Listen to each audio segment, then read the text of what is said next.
Welcome to People Doing Good for Others.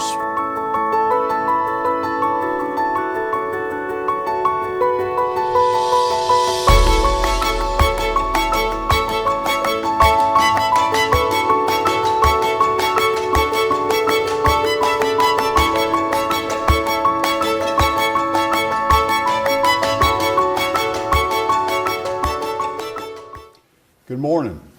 This is People Doing Good for Others, where we praise and celebrate and honor those who truly make significant contributions in our communities. I'm Gary York, and I'm grateful to be with you today. I want to thank Wilkes Communications, RiverStreet Networks, and 100.9 WIFM for this opportunity. A tremendous friend and advocate for helping people is with us today. His name is Coach Jerry Moore. For 24 years, he led the App State Mountaineers to three national championships, and also the legendary win over Michigan. He's a person of great honor, integrity, and most of all, humility. And we've been together for quite a few years, so stick with us today, and this will be a moment in time that you'll always cherish and remember. Well, good morning to you, Coach. It's awesome to be here. What an honor to have Jerry Moore with us today. So I want you to go back. Where was home? Bonham, Texas. Bonham, Texas. Yeah. That's where all the people, when they came to Texas from Tennessee and Kentucky, they stopped there. Bowie, Crockett, all those guys were all killed in the Alamo, but that was my hometown. Your calling to teach and to coach, can you remember a moment in time where you just felt like that's where I want to be or need to be? Gary's probably after my sophomore year in high school. I'd played on a high school football team. It was 0-10 when I was a freshman, and they had a coaching change, and the coaches that came in there, they brought 3 new coaches in. It was a small town, about 5,000 people, but football was important and big. And they turned our program around almost automatically. And just overnight? Just about. And we were 5-3-2 the next year, and then for the next 20 years, they won championships after championships. And one of the head coach became my Sunday school teacher. My position coach played in 2 losing games in his life, one at Oklahoma, one in high school, and I ended up coaching for him for 4 years. But I fell in love with it, and I like to be taught how to do things, and and they were great teachers and they were great men. Wow. So. After college, just quickly run through to, we want to spend most of our time at App State today. Okay. Well, I went from, when I was very fortunate, and after high school back then they had no limit on numbers. I could go almost any place I wanted to. I had a lot of offers to go to different schools. I went to Baylor University. They just beat Tennessee in the Sugar Bowl. And that's where I met Margaret, my wife, and we got married our senior year, and then from there I signed with the Dallas Cowboys. I went to rookie camp with those guys. I didn't stay very long, but then I went back and coached for my high school coach, and then I went to SMU with Coach Fry, and then went to Nebraska with Coach Osborne, and wow, quite a journey. Tom Osborne. Yeah. Wow. I've been blessed to be around just terrific people, good people, yeah. Just the kind of people that you want to be like. And they all touched you in a different way, and you just brought that along as you went down the road. No question. I'd played for Coach Fry at Baylor, and then I said I had that 4-year stint that I was a high school coach, and then he asked me to come to SMU, and I was at SMU 8 years. And first year I was really disappointed. It wasn't as much fun as I thought it was going to be. And I didn't get to coach as much as I wanted to. And I like to teach. And anyway, after that, we had a really fun year. We played in 2 or 3 bowl games, and then I met Coach Osborne through the Fellowship of Christian Athletes. Oh, wow. Our family went to Estes Park, Colorado, to a coaches convention, and he was at Nebraska, and he went out there, and his wife and Nancy and Margaret played a lot of tennis. They had 3 children. We have 3 children, and it just kind of fit. And so we had a good time. And I go back, and a year later we go back out there. When the conference was over, he asked if I'd be interested in coming to Nebraska. And so instead of driving back to Dallas to SMU, we drove through over to Lincoln, Nebraska, and came back down through Kansas. And that was our first taste of Nebraska. And then at the end of that season, I went to Nebraska. Coach Jerry Moore, now let's just kind of fast forward to your interest in coming here to App State. I got to inject one thing that people don't ever talk about. Let's do that. All right, I went from Nebraska to North Texas. I was there 2 years. We were 11-11. Had a really tough, good schedule. Then they hired me at Texas Tech. Texas Tech is the only place that I've ever wanted to go on my own. I didn't pray about it. I didn't talk to anybody about it. I wanted to be the coach at Texas Tech. I went there. I was the 4th coach in 5 years. And it was upside down. And I love the people. I love the coaches. And we never had a winning season in 5 years. We lost 17 ball games by less than a touchdown. I was fired in 1985. I was out of coaching, and I understood being fired. I mean, but no one ever talks about that. I was in private business with a builder and developer. And I was in Atlanta part of the time, and I was pretty close to Clemson. And I'd go watch Clemson play and practice. Danny Ford was the coach, and Danny and I were good friends. Margaret and I talked, and I told her, I said, I got to get back and coach. And so I called Coach Osborne, called Coach Hatfield at Arkansas. Ken said, come to Arkansas and be a volunteer coach. We go to Arkansas. Now, we've got 3 children in college. I've got an apartment in Dallas, a home in Lubbock, an apartment in Atlanta, 5 car payments, and 3 tuition payments, and we're a volunteer coach. So anyway, now then we go. We win the conference championship. We played UCLA in the Cotton Bowl, and Appalachian State called me. I didn't know where. I couldn't pronounce it. I couldn't spell it, and I didn't know where it was. And I came over to visit the athletic director, Jim Garner. I knew him a little bit from Texas Tech. And I came over here and met Dr. Thomas. I thought the world of him. And I didn't know one thing about North Carolina. But I told Margaret, I said, we'll probably be here a couple of years. And we've had a great time at Appalachian State. But that's how I got here. Okay. They were looking, they knew about you. I think so. Good. Yeah. Well, tell us about Margaret and your 3 kids, where they are today. Margaret and I met when we were freshmen at Baylor. We should have probably never had a second date. And the first one was a blind date. We had a great running back named Mike McClellan. We'd played with each other in the All-Star game, and we'd became good friends. And I don't know how we had this date, but anyway, we met in the student center, and I thought she was a pretty nice looking girl. And matter of fact, she might have been the best looking one in the whole campus. And so we played a date for us was to go play tennis. She's the kind of athlete, she was very athletic. And so we played a lot of tennis together, and she's the only girl that I dated all the way through school. And we got married our senior year. We have 3 children. Chris coached for me. He was a very good athlete. He got hurt in the Texas-Oklahoma All-Star game as a player, and he was going to go. He came to Texas Tech, but he could never get his leg completely healed.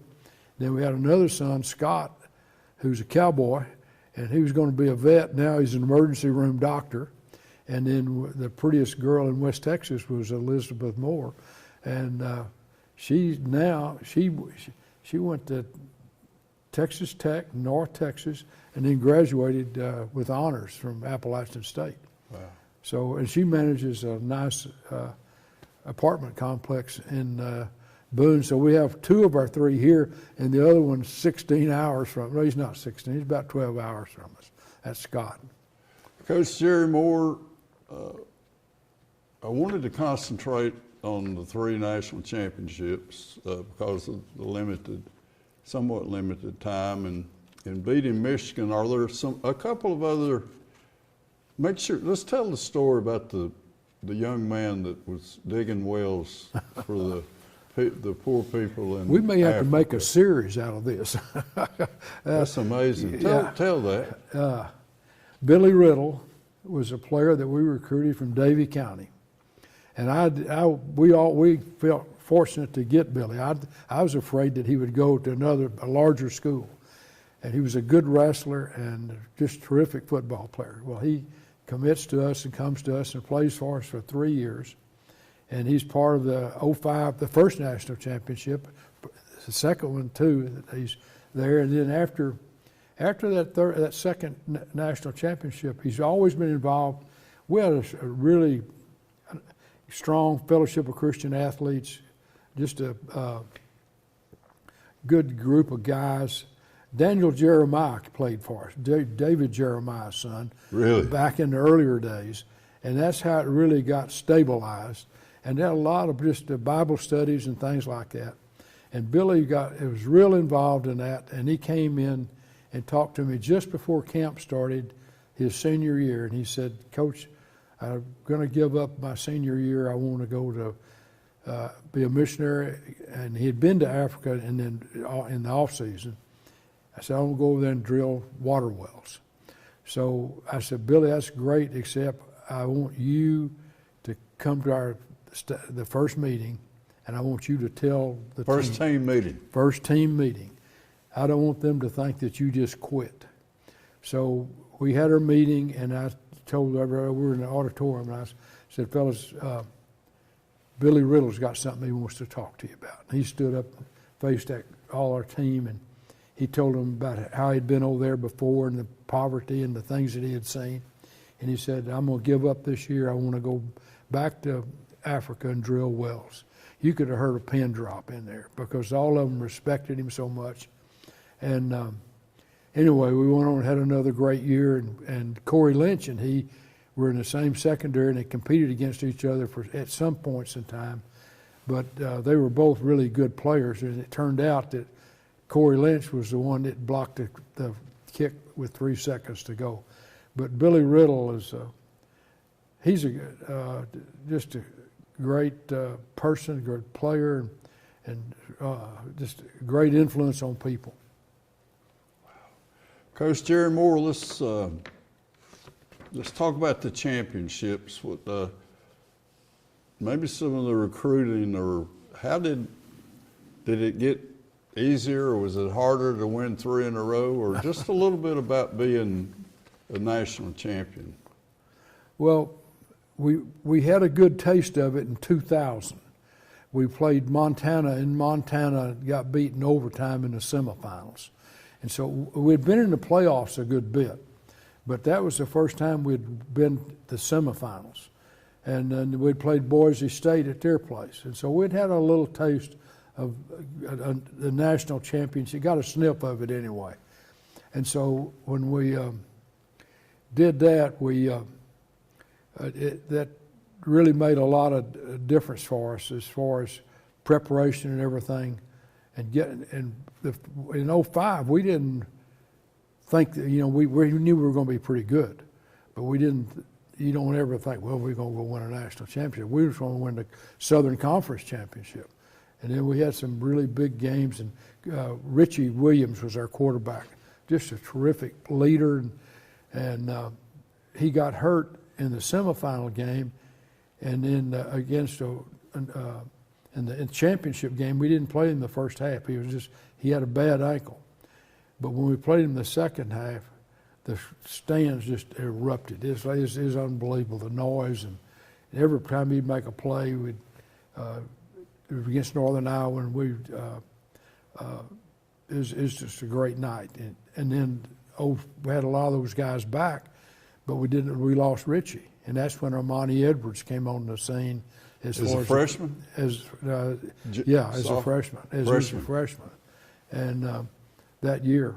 And by the time we get to a national championship game, you know, he's played 14 ball games already. So he was a good athlete at Greenwood High School in South Carolina. He was a receiver and a quarterback both, and he was just very athletic.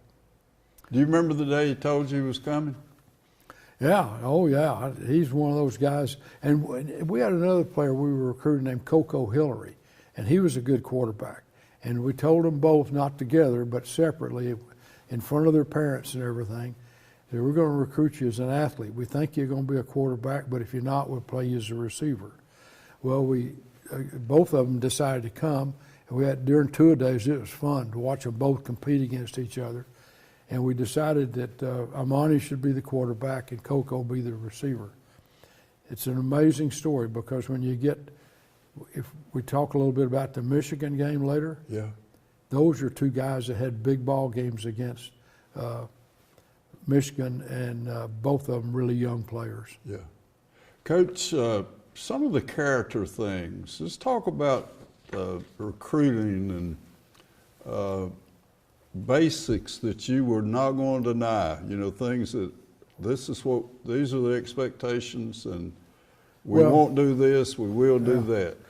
Yeah, you know, when we first got here, we didn't know the lay of the land. I brought the coaches that came with me, all of them but one came from Texas. And I called Danny Ford again, and he sent me a guy named Ruffin McNeil. Yeah, in East Carolina. Yeah, yeah. And Ruffin coached our defense, and we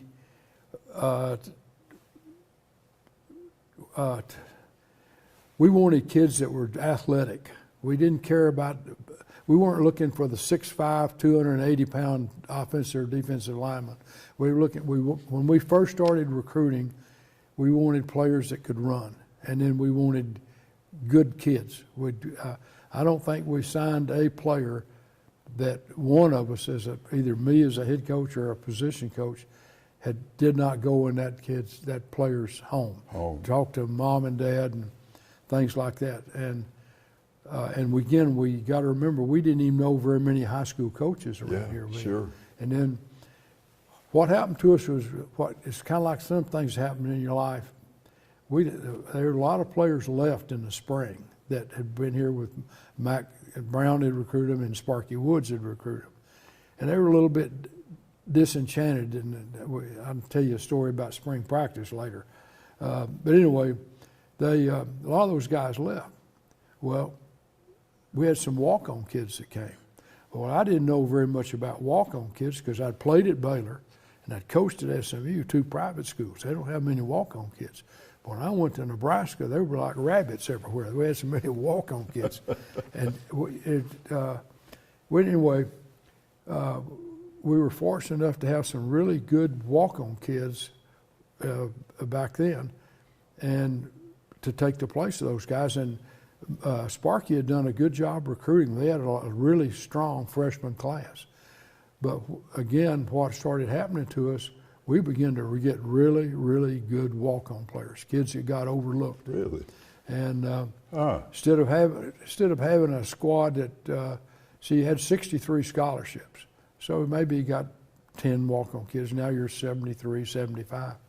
We were over 100, 120 players.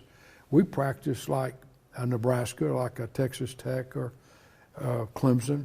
We had 115, 120. Sometimes we had close to 140 players there. And the athletic director would get on to me a little bit about equipment, but still we had numbers. We had numbers that we could play. And I was telling you, I spoke at a deal last night. One of the best things that's ever happened to me, Gary, in my whole coaching career was at Nebraska. And my first year there, first spring there, and we had been on the road recruiting, and we're walking to practice, and I got my practice schedule and my script, and I don't even know very many of the plays by then because we hadn't even met. Well, we met some, but I didn't know that much about it. But I'm walking with the offensive line coach, and he had coached in Midland, Texas, which is out in West Texas, where Tech is. And he said, Jerry, you'll never hear a Nebraska coach say that kid will never play. I've never forgotten that statement that he made to me. And I saw any number of players at Nebraska that were walk-on kids that other people told them, no, you can't, you'll never play. And so wow, that's been part of that underdog. Yeah, that's been part of my background, my whole coaching career, is that not to never forget what Cletus Fisher said, that kid will never play. I talked about that. Thank you for that. And that's people are that way. I mean, that's life when you really think about it. It is. Oh, it is. And that's a great. That's a diamond. You know. Well, everybody can. You know this. We'll fast forward. We play Michigan. There's 7 out of our starting 22 players, 11 on offense, 11 on defense. Out of the top 22 players, 7 of them at one time were walk-on players that started against oh my Michigan. Goodness. And they were the number 5 team in Tell the us nation. about that week, Coach. Let's spend the rest of our time on that game. Will that be okay? Yeah. Well, it starts back in the spring. When you look down and said Michigan. Yeah, well, we had an off-season program that we started at 6 o'clock in the morning. And we did it 4 days a week, 6 o'clock in the morning. And we filmed everything. It's like right here. We had cameras everywhere. And we filmed everything at 6 o'clock. And then we'd get through the shower and clean up. Now, the players went to class. Coaches shower, we have a little breakfast, we go in the meeting room, we watch the morning practice. It's just individual drills, agility drills, speed drills, no lifting to speak of. We finished our drills, and then Jay Sutton, who was associate AD, came. He knocked on my door frame and said, Coach, Michigan just called. They want to play us. And I said, Jay, you tell them we want to play. Don't ask them any questions. You know, those administrators always think about money. What are they going to pay you? Well, you know, that kind of stuff. I said, and I use this term just, sometimes the Lord just puts things in my head that work. I said, this is an opportunity game. It's not a money game. Everybody talks about money games when you're in 1AA football. Yeah. Play Clemson, you play so-and-so. It's a money game. I said, this is an opportunity game. And I started, now then, that was 2 phone calls later, contract signed. Gary, is like somebody just jabbed you with a rod or something. I mean, everything that we did from that point on, not just all summer long. I'm talking about spring practice all summer. We practiced at a different level. Like I spoke last night to this group. We were a lot more intentional about everything that we did, and when we got ready to go to Michigan, we had a great camp, really good, but Thursday's practice got up in the mountains. We get a lot of lightning and stuff like that, and it rained, but the lightning and the trainers and the people got us off the field. So we didn't get to finish our Thursday practice. So we boarded a flight to go to Ann Arbor, and then we extended the time that we were going to practice on Friday. When we got there, I just let them, I told them, I said, you got 30 minutes.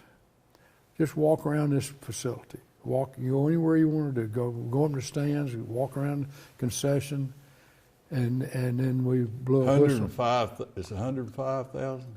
109,218. That's how many were there. But anyway, then we had a great practice. We finished what we didn't get to do on Thursday, and their attention span, they'd done their looking. They'd been looked under the seats and everything about Michigan. The press box in Michigan Stadium. If you look at it from the outside, it doesn't look all that big, but it's dug down, it's really deep. And from the outside, it didn't take your breath away. But when you got down on that game, on the floor of it, these guys have not seen anything like that. So you tell me about the confidence level? Did you get off that plane thinking, Corey Lynch, the one that blocked the field goal, Now, he told me this years later. We're just talking. He said, Coach, I didn't know we were going to win, but he said, I knew we were going to play good. And I think every one of us, from me to, I think everybody knew we were going to play good. I don't think you can go practice. I don't think you can have a spring, a summer, and a fall camp like we had and not do well. That's like preparing to do anything that you do in your life. You may worry about it, but if you're prepared, you've had the preparation, you're going to do well. And you know, they took the first opening kickoff and drove it down. I looked up on that scoreboard to see if there's room for 3 numbers up there. It didn't look good. They never had a third down play. Well, we came right back and we throw a little underneath pass to Dexter Jackson, and he scores, and the game's on. And the thing that was so you tied the game. Yeah. Yeah. And the thing that I think made a difference in it is that we could run the ball against them. And because my job on Saturday, as much as anything else, is managing that clock. Okay. I wanted to run the clock. I wanted to keep their offense off the field. And we ran the ball, and we were successful doing it. It wasn't just like you call a play and run it, go get in the huddle. We were successful running the football against them. And so that was huge. And I had talked to a couple of coaches that they had played over a period of time in different years. And one of them told me, said, Coach, if you're ahead of them in the third quarter, you'll beat them. And we were ahead of them in the third quarter. Oh, my goodness. And I don't know why he said that, but it's kind of like that statement about Nebraska, that guy will never play. Yeah. I've never forgotten that either. If you're ahead of them in the third quarter, you're going to win. Yeah. And I was proud of our players, obviously. And I don't think anybody knew the attention that it was going to bring. Well, you told me about how many applications they received just overnight. Oh, it's incredible. Tell us about the last play. Well, Julian, I spoke in Gastonia last night where Julian Rouse, as a matter of fact, Julian Rouse's grandfather, Marshall Rouse, introduced me last night. Julian couldn't be there, and so his grandfather, he's 97 years old, Senator Rouse. He introduced me last night, and that was neat. But Julian Rouse kicked the field goal with 30 seconds to go, and then we kicked off to him, and we had them third and long, and they hit a long pass and got down in field goal distance, and we had a timeout, and we did, and they lined up for the field goal, and we Corey Lynch and another player switched positions, and this is what was good about our players. All during two-a-days now, we blocked a lot of kicks. Our special teams and during two-a-days were as good as I've ever been around in two-a-day. Blocking kicks. Blocking kicks. And Corey could anticipate things so well. And so Pierre Banks, who was the other player, told him, said, you're better at this than I am. You switch places. And John Wiley was our defensive coordinator, and they told John, and he said, sure. And I've got a picture for you, by the way, that you can see the M on the ball when Corey goes up to block it. Oh, my goodness. The M is right above his hands. And we blocked it, and then Corey, he scooped it at the same point. And one of the classic deals in the audio stuff is like David Jackson at the end of the game, the block the kick. But there's so much that went into that. preparation is everything in anything. Yeah. You coming in here, I'm sure every day you come to do your, Oh, you're prepared to do it. yeah. And we were prepared to play. And, and we've had games when we might have been kind of like Michigan. You don't know enough about them, and you don't, there's no real respect. You get beat. Coach, I want to thank you for our contact and these years of when your name is mentioned, and when I think of it, I just get this real heart knowing the quality of life that your career, the people you've touched in so many countless ways, and your willingness to say, I'll be there at what time, Yeah. and show up to be here. So remember that we love you so much, and what an honor it is to have you here with us today. Well, you're one of the men that's I think of and I talk about that's made a difference in my life. And we were friends, and then some time, and that happens. That happened with my college roommates. We went 20 years, Yeah.